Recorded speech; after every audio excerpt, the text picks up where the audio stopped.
going to share the screen.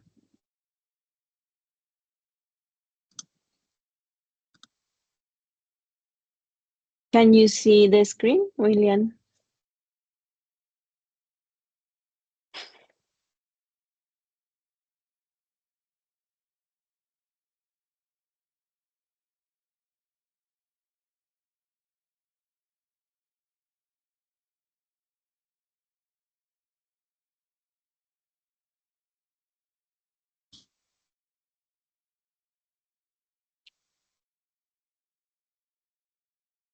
Well, tonight is our last web conference of the course International Business Management. My name is Angela Piedad Suarez Torres, and I'm the course director. The subject of this activity, of this moment, is the operability of international business in foreign trade. So that's the subject that we're going to develop tonight. The presentation plan that we're going to have tonight, first of all, we're going to talk about the key features of international business operability. Second, the modes of foreign trade in international business. Third, the operational challenges and risk management. Fourth, the strategic considerations for operability. Fifth, benefits of international business operability. And for last, the conclusions. Before starting, it is important to remember that when we talk about international business, we are talking about the exchange of goods, services, capital, technology across national borders. And why is this important? Because it enables the companies to expand markets, to increase their profits, to access to different resources that are not available in a domestic market. Or maybe there is a better situation, or maybe it's going to get more profit if you get those resources from the international market. Maybe it's more expensive or more difficult, or the quality from the domestic market is different.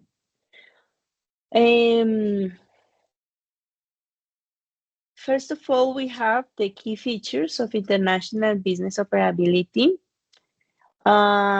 This word operability is going to be through the whole presentation because it's like the main subject that we're going to talk about, and how this is important through the process of the foreign market in the international business.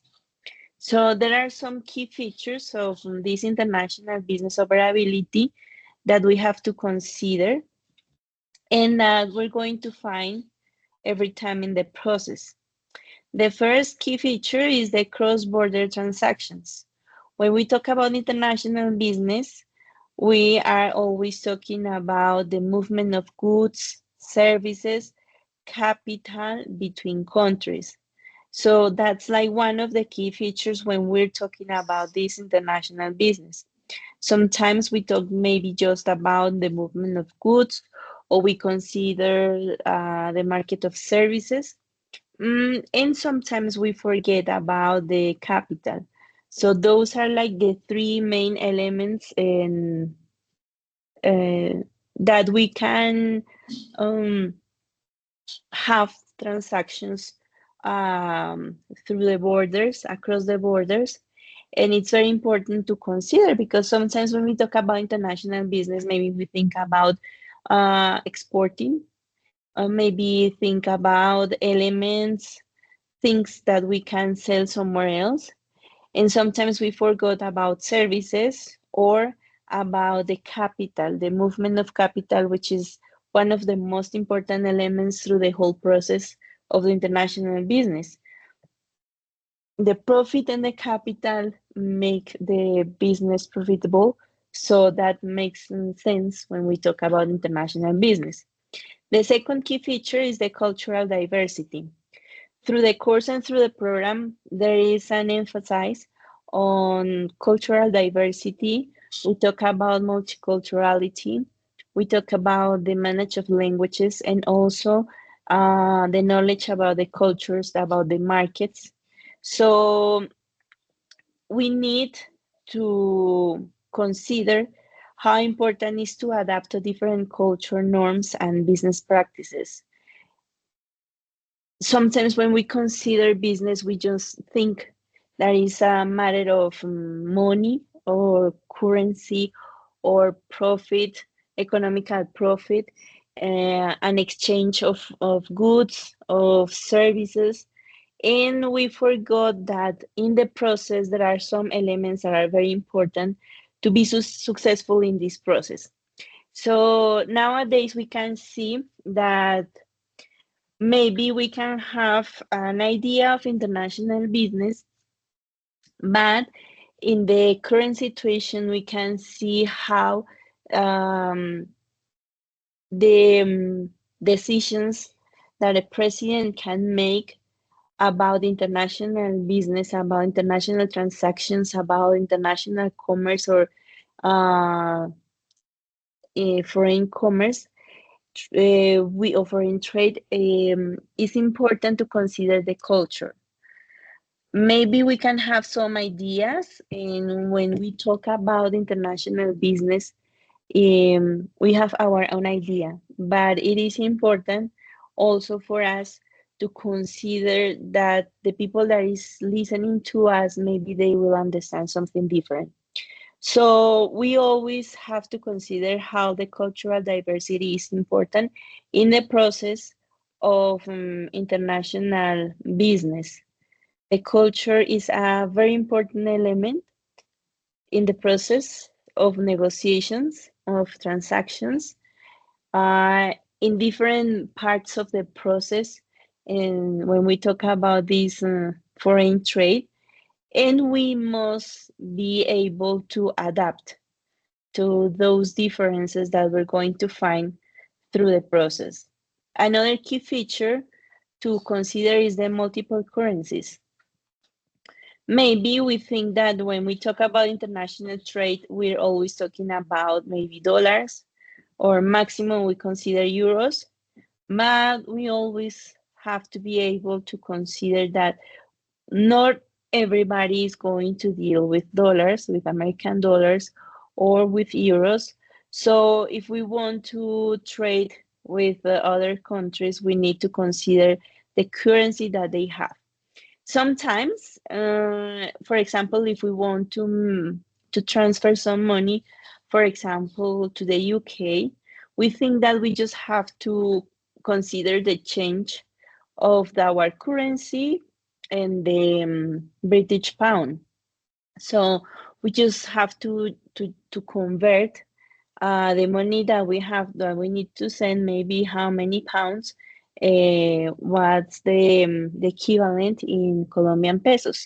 But when we talk about those international transactions, sometimes when you are going to send some money to an international bank, sometimes they need to make those two changes of the currency. So first you have to buy like dollars, and from dollars then you have to buy the British pounds.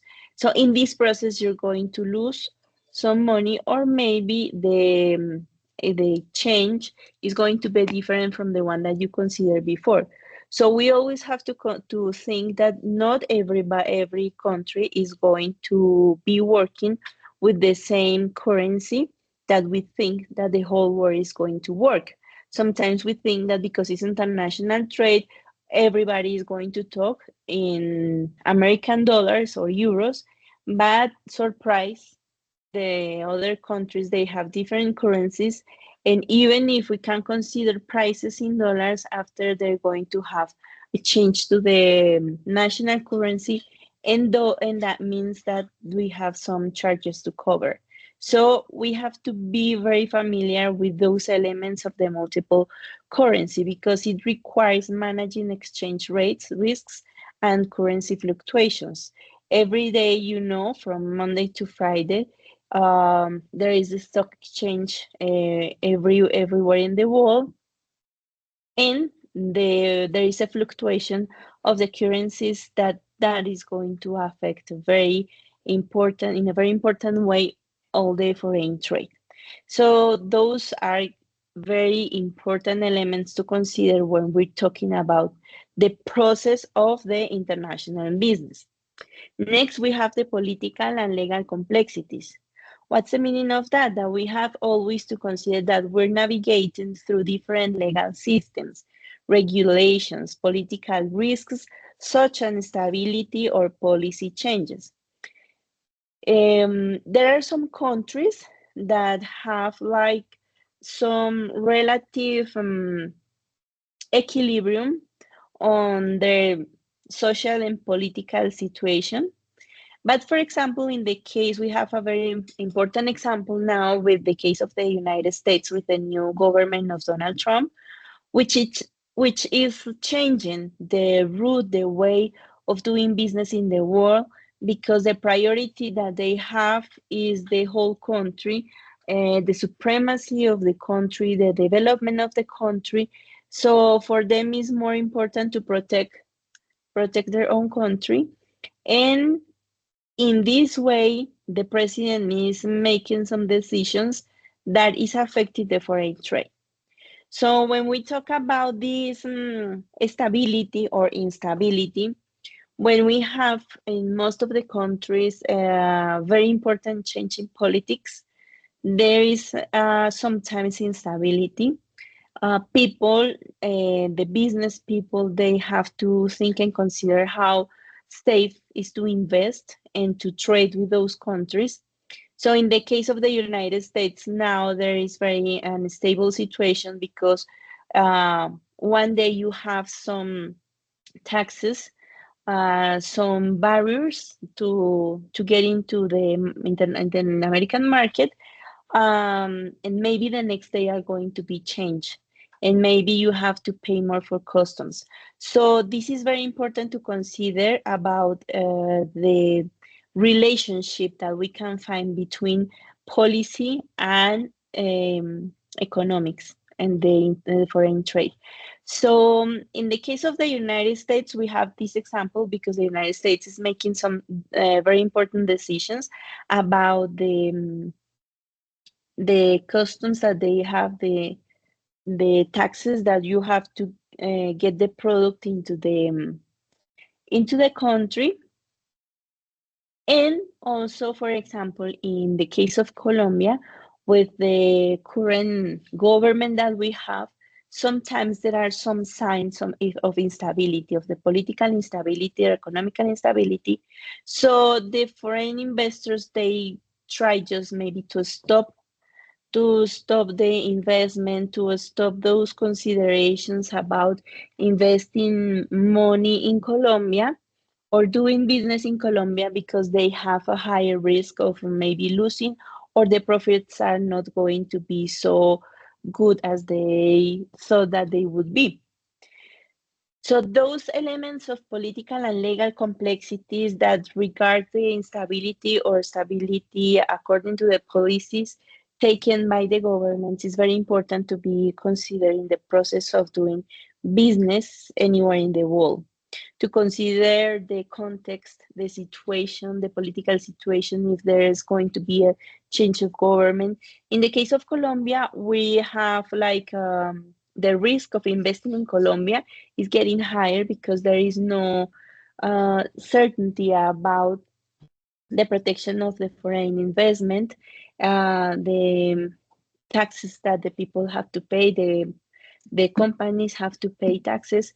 So it is very important to consider these elements. In the case of Colombia, for example, the situation is going to be continued this year and the next one until we have the new elections of government.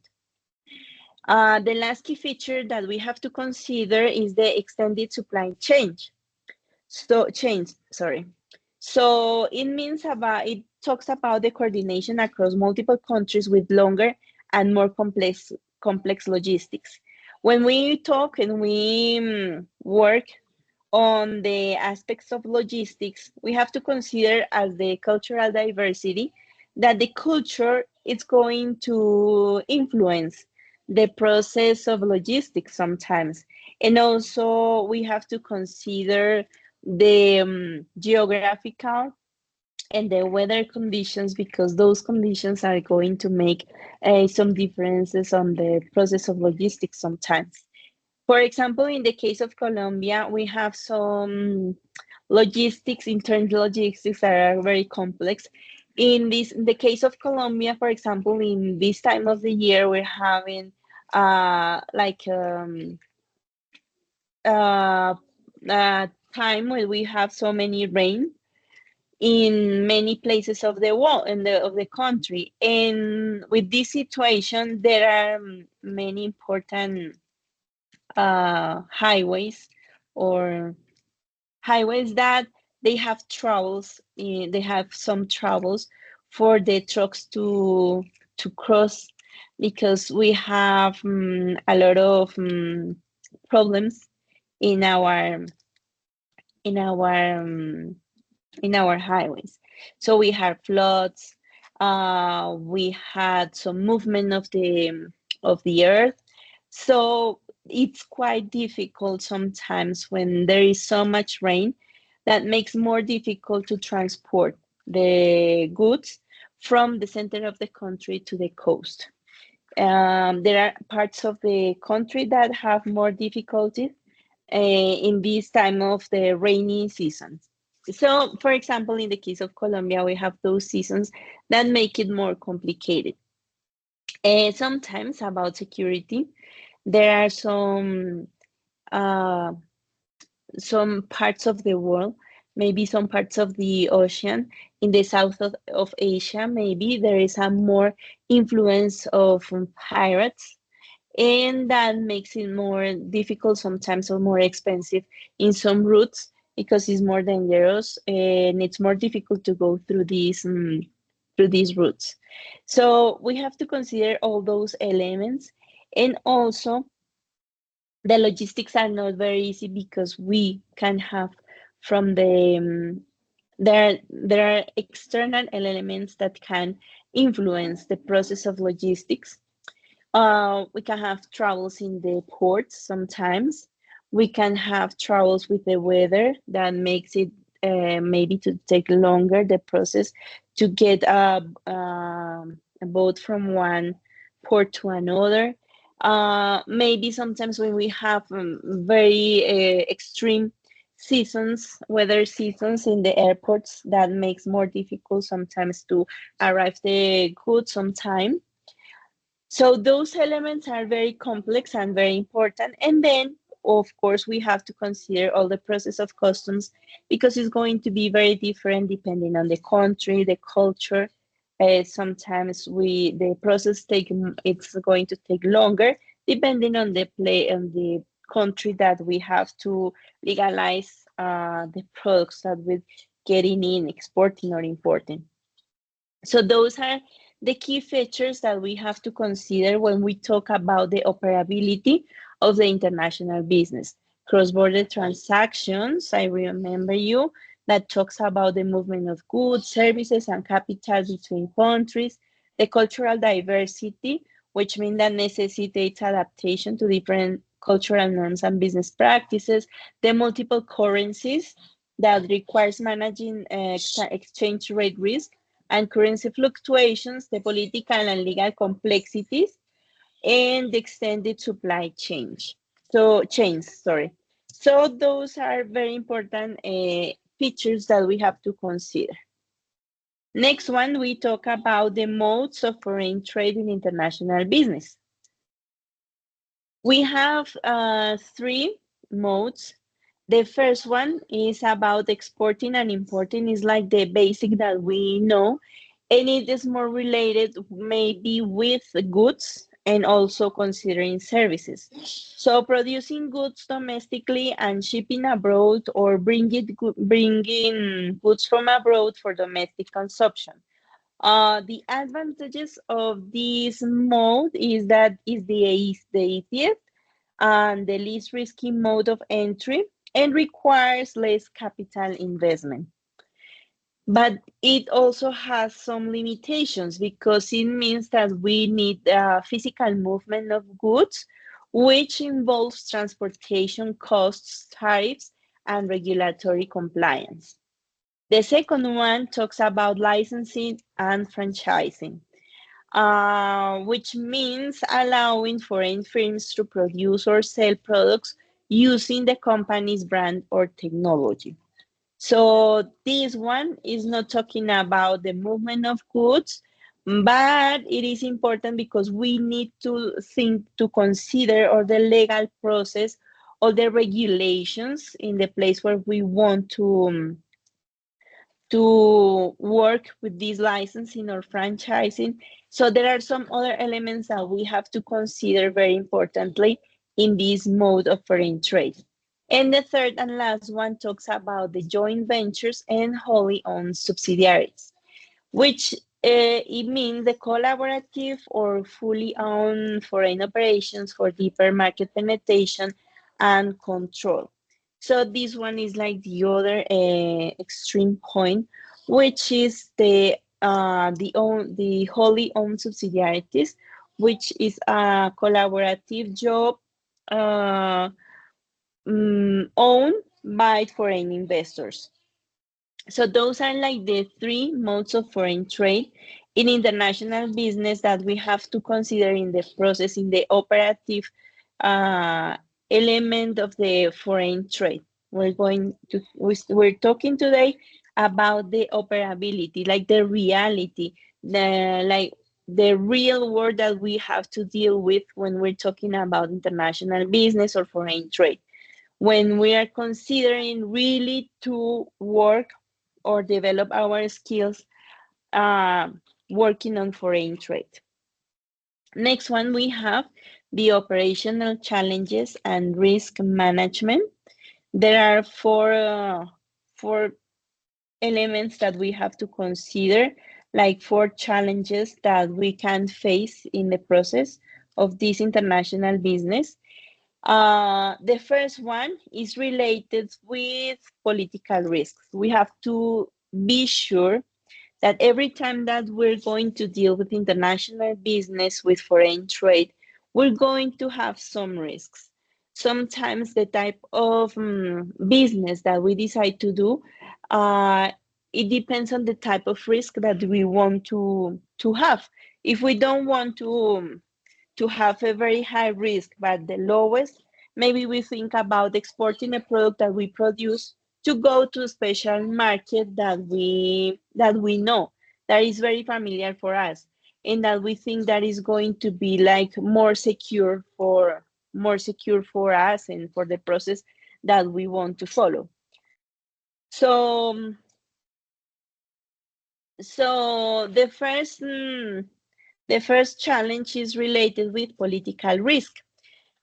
This political risk talks about the instability, the policy shifts, or the civil unrest can disrupt operations mitigated by diversification and local partnerships. Sometimes when we're thinking about going to a new market, to a foreign market, um, we have to analyze the risk that this country means to my business. So how much risk am I able to take on my company? And sometimes if I want to get like a lower risk, I prefer to find like a local partnership, someone who really knows the market, someone who is going to invest with me. So if there is any risk of losing the investment, I'm not going to be the only one who is going to lose. And maybe the other part of this association or this collaborative initiative is going to make or to take some decisions and make some moves to lower the risk. So we have to consider very importantly the political risk. Why? Because there are some countries that have very unstable policy, And sometimes the change of the governments means increasing risk for an investment. So, for example, in the case, again, I'm coming with the case of the United States. Um, Normally, it's like a stable market, and a stable offer of customers that we have. So it's a very attractive market. But today, with the changes that Donald Trump is doing, the risk is increasing. So the international companies are considering the conditions, how they're going to work in the United States, how profitable is going to be, if it's safe or not for the investment, or maybe if they prefer to try another markets instead of risking the operations in the United States. In the case of Colombia, it's more complex because in the last decades it's been a very unstable market because of the element of security. In the last 25, 30 years, the political situation and the security have increased the quality. There is the risk of insecurity is being getting lower. But in the last government, this situation is increasing. So there is more possibilities of risking the investment. So the people, the investors are trying to stop investing in Colombia regarding the current situation and waiting for um, the elections that we have next year, the probable change of government that we have next year. So this is completely related with the risk that represents the country in this moment, in the current situation, and how possible is for the international companies, um, the how attractive or not attractive is the market for the moment. It depends on the current situation and the moment where the companies want to invest or want to do any international trade with the country. The second challenge is related with operational risks. There are different levels, elements of the risk. The operational risk, supply chain disruptions, natural disasters, managed through contingency planning and backup suppliers. We can think about the seasonal changes of the weather that in some countries can affect the process of logistics, and those operational risks are very important to consider. Also, the probability maybe of a natural disaster. It is important to consider the facilities that they have about logistics and how is it going to be managed. So this is the operational risk that is going to be considered when you think about mainly to export or import a good, because that's very important. The third one is regarding the legal risks. It means the compliances with local laws to avoid penalties and requires some continuous monitoring and legal expertise. It is very important because the policies, um, the requirements, and all the legal elements are completely different from country to country. So there are countries that are very strict in the policies, maybe, or about importing products, importing raw materials, or importing products to be sold on the market. So we have to be sure that we have a good information about it, because sometimes we don't consider those elements, and when we already have the product import, um, we have troubles to legalize it, and it's going to be very expensive sometimes, or sometimes we're going to lose the whole process and the whole negotiation. So we have to be sure about the knowledge that we have about regarding the legal situation, the rules, the policy, the requirements, all the regulations that are related with the business that we're going to do. And this means that we really need to have a knowledge about the policy, about the culture, about the maybe the goods and services that are banned. Because sometimes regarding the culture and sometimes regarding the religion, there are some products or services that are banned, and those are not possible to be sold in some markets. So we must be sure that we know everything about the regulations and all the legal process. If we want to get a partnership, we really need to know how the process goes, what type of documents we have to sign, how is the process to make those documents legal, and to be safe in a way that our investment is going to be in good hands and it's going to be safe, that we're not going to have like a higher risk of losing the investment. And the last one is about the currency risks, which means also that we have to be sure that the exchange rate fluctuations are going to impact the pricing and profitability. Hedging strategies such as forward contracts and options help manage these risks. So we have to be sure and to have a good knowledge about the trends of the currency, um, how those fluctuations used to be, how is the trend that they have through the year, and to be sure that uh, what type of trends are going to impact very importantly the business that we're building, or if it trends to be like a very equilibrate process fluctuations, that we don't have that much risk and that there is no options, no many options to lose. So those are elements that sometimes we think about the market, we think about our product, but we forgot very important elements that are just very, how could I say, like distinctive of the country. Yes, so the political elements, uh, the the conditions of logistics, and how what are the troubles that you may face on the process of logistics, all the legal situation that you're going to face through the process of the business.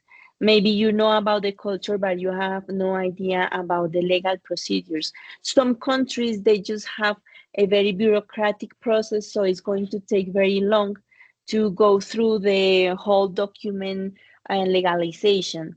In some other countries, they are very fast. So you have to consider those elements in the process of this business, because of course from this time you can decide if it's going to be successful, if you're going to have any profit, or if it's going to cost very high to go through the whole process and it's not worth it to try it.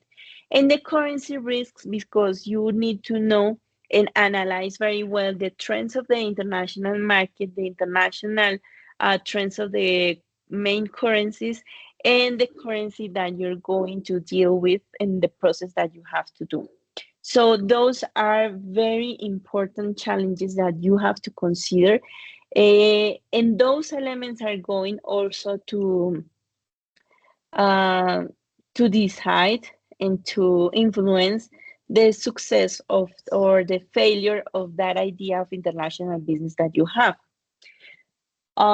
Next one, we have the strategic considerations for this operability.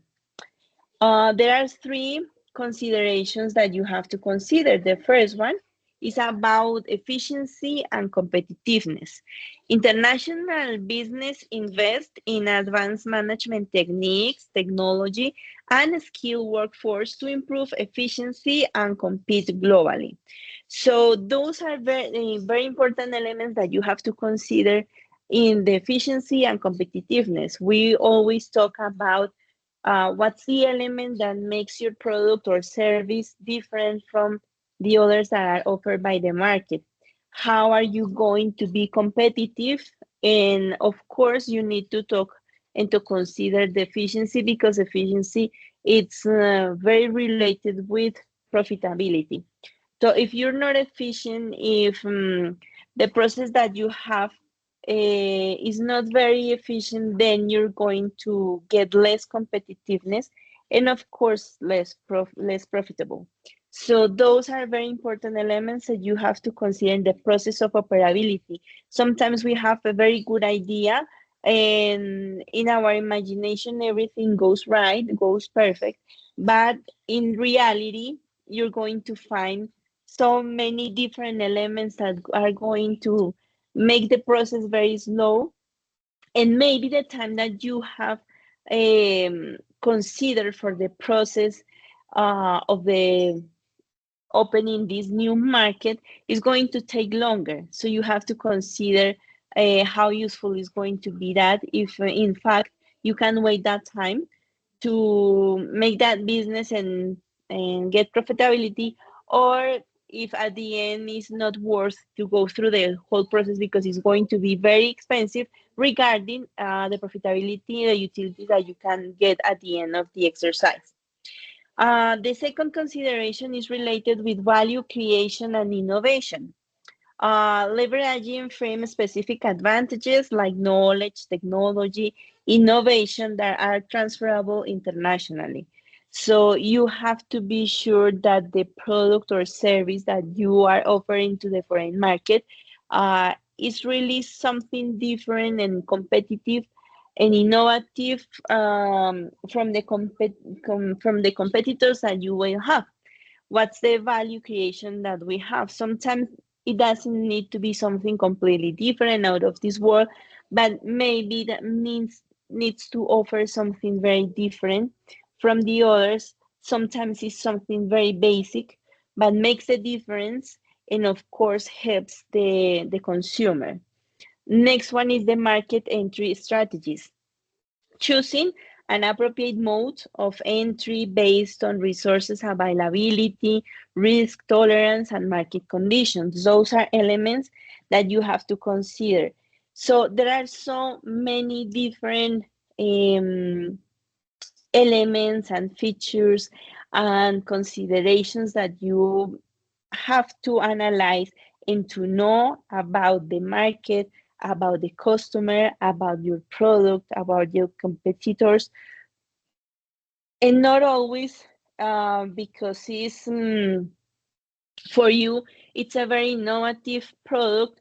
It's going to mean the same for the consumers or the customers of the market where you want to get. So you need to analyze if the product is going to be very like innovative in the market, if you can afford the risk that the market means to you,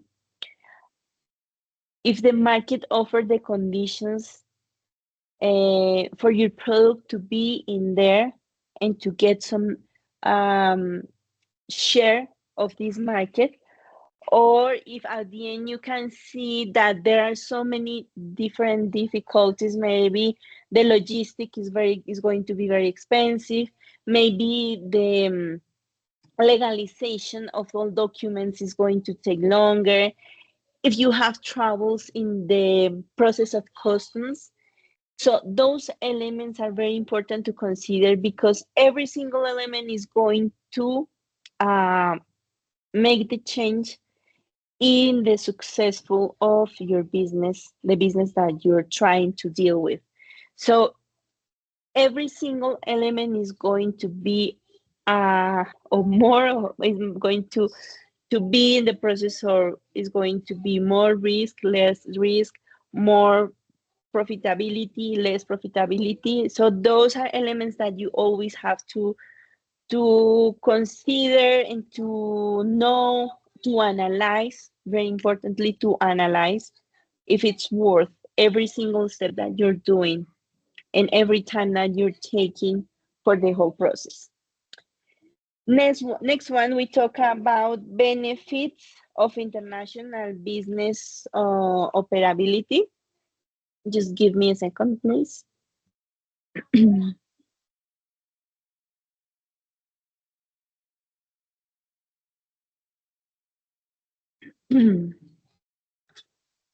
Benefits of international business operability.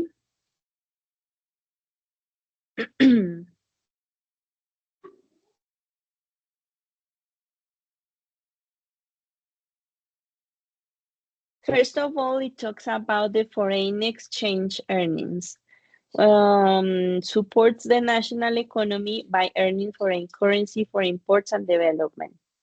It means that we really need to know um, how is the process of the currency exchange, if it's going to benefit or no our profitability of the business. Sometimes the currency is not very strong. Sometimes the fluctuations are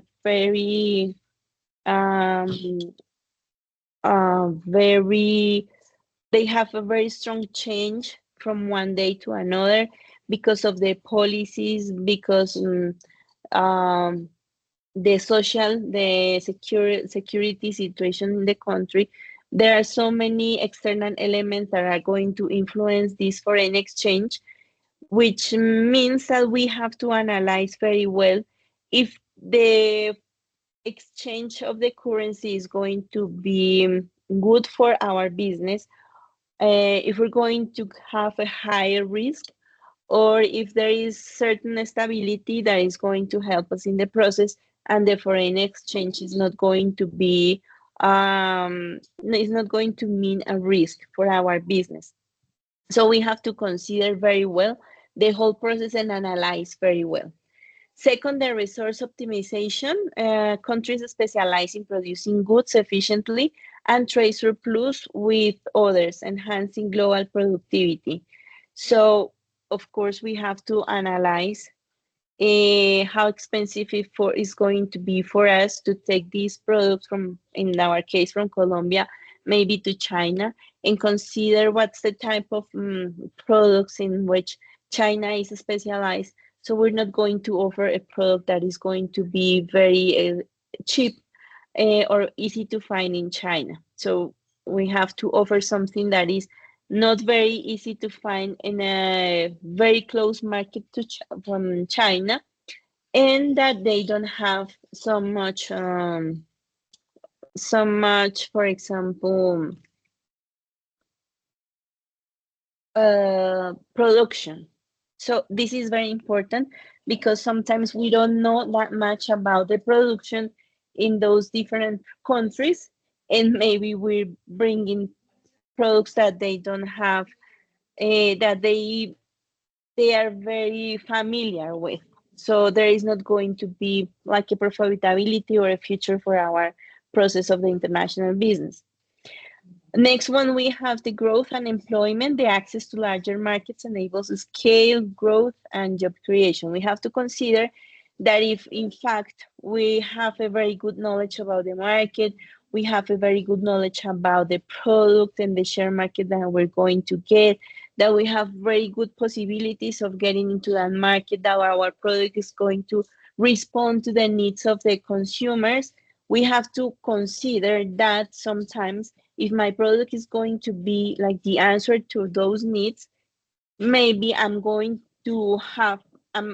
have to improve the production of these goods. So I must be sure that I have like the enough financial support to be able to improve, like, to growth and to get employees, maybe to get more area of production, so that I have the capability to answer to the demand of that market.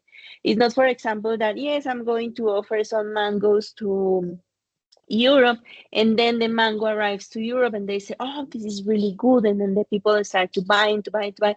And then suddenly they ask me for X quantity of mangoes. And I'm saying, like, oh no, I run out of mangoes and I don't have any left.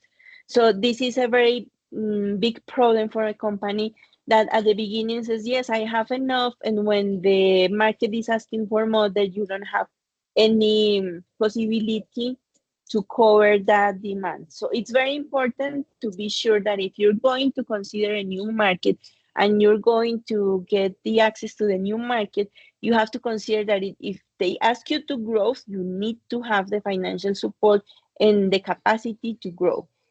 The last one, it talks about government support. International business often receive financial incentives and concessions from governments due to their economic importance.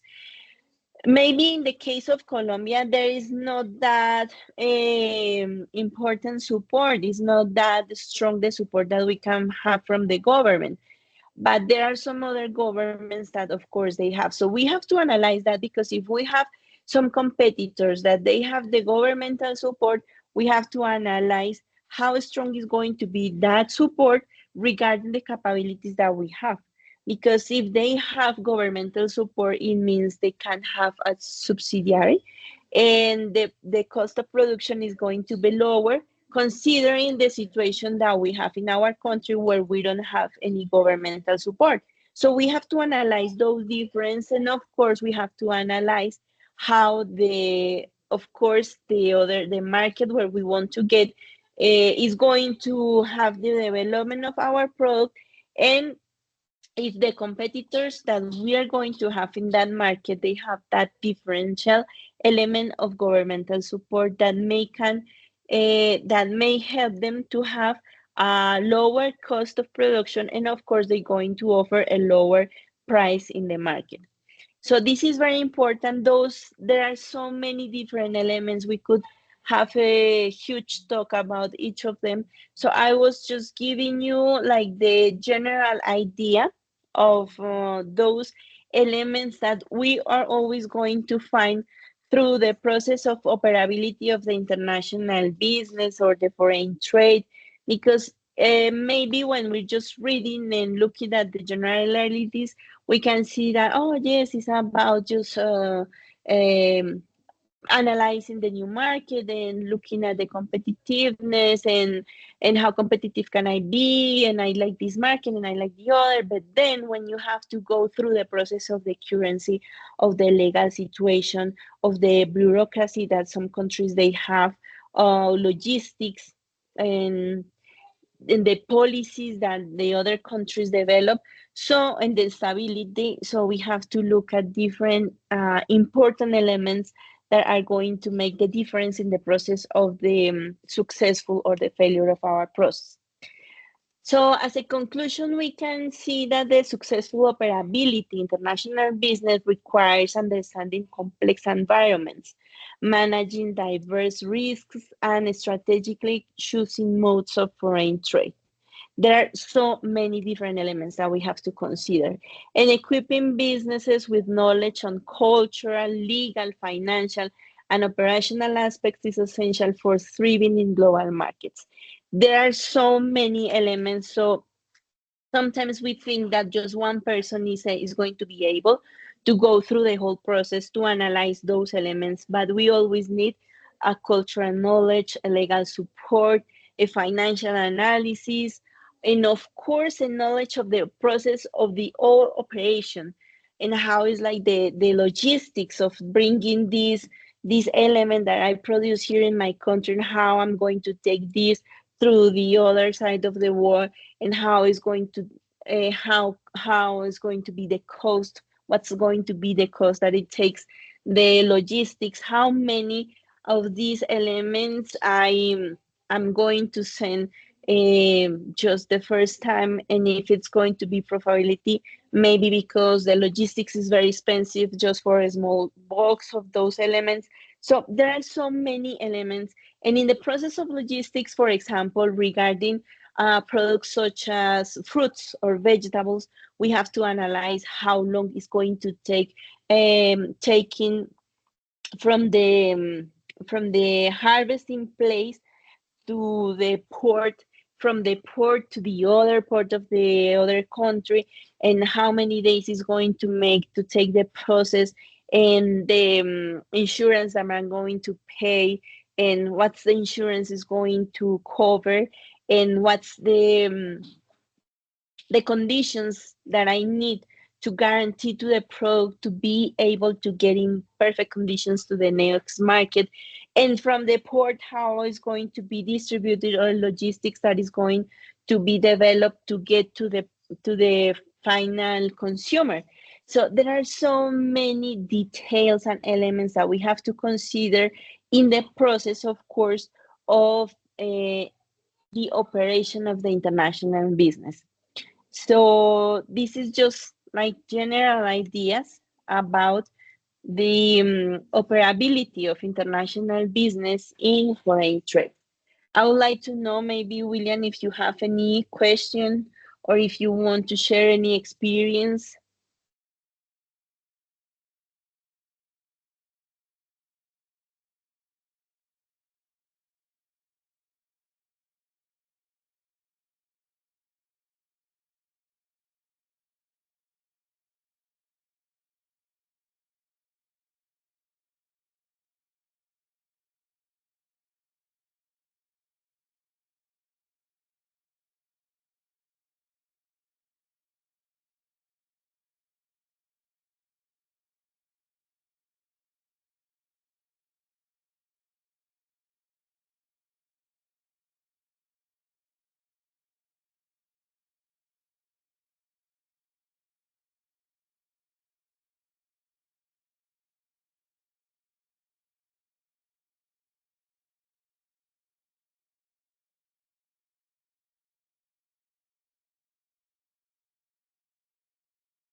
Uh, okay, William, I understand. So I hope I'm going to share the recording. Uh, can you hear me now?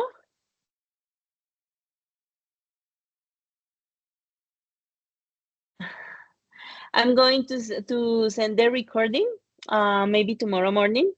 So you can go through it. If you have any trouble, you just have to contact me. I hope you're doing well with the activity. If you have also any trouble in the process, just let me know. And I hope that this information is going to be useful in the process.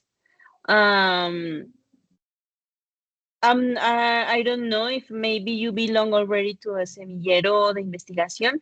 I'm going to create a semillero. So if you're interested of being part, it's not that much job. The idea is just to be in touch, maybe to share some information of the uh, currency politics and economy, international business things, like to have a conversation about the subjects that we develop in the course, and just like to be maybe on the actuality of the international business, international politics. So if you're interested, you're welcome. Just let me know through Teams, okay? Thank you very much, William, for being here, and have a good night and a good return to your house. Night night.